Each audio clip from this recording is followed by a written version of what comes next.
At the UK general election last year, although people were predicting this would be Labour's worst result since 1983, it wasn't. What was clear is that Jeremy Corbyn did engage with sections of the electorate who felt as if they were not empowered or the political process didn't speak to them. And yet, although there were sections of the electorate that warmed to the message, it still didn't get him over the line after 7 years of neoliberal economics, which the Conservatives and the Liberals had actually imposed.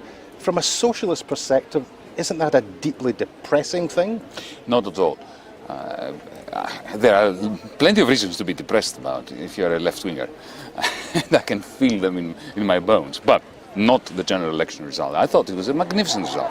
Because, come to think of it, the Labour Party under Tony Blair, and later Gordon Brown, but much more so Tony Blair, had completely lost its way. It had become utterly co-opted by the City of London. It had swollen hook, line and sinker the very toxic ideology of the financial sector, the idea that there is a riskless risk that is being generated by the City of London, and the Labour Party would be feeding the NHS off the table of the bankers while at the same time allowing them to go berserk. So the Labour Party had a very heavy baggage that it was carrying with it into the general election. There was a coup d'etat against Jeremy Corbyn just before the general election, and I think that Jeremy has contributed enormously to British democracy.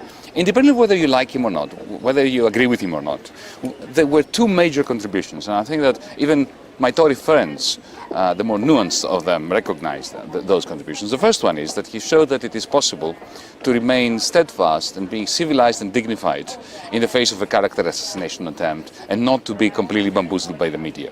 That is important, and he did not adopt the art of the fudge that all politicians do. And secondly, he proved that the conviction that most people had, including, I have to say, myself some years ago, that the young are apathetic, apolitical, and we've lost them to democracy and democratic politics, that is just a myth.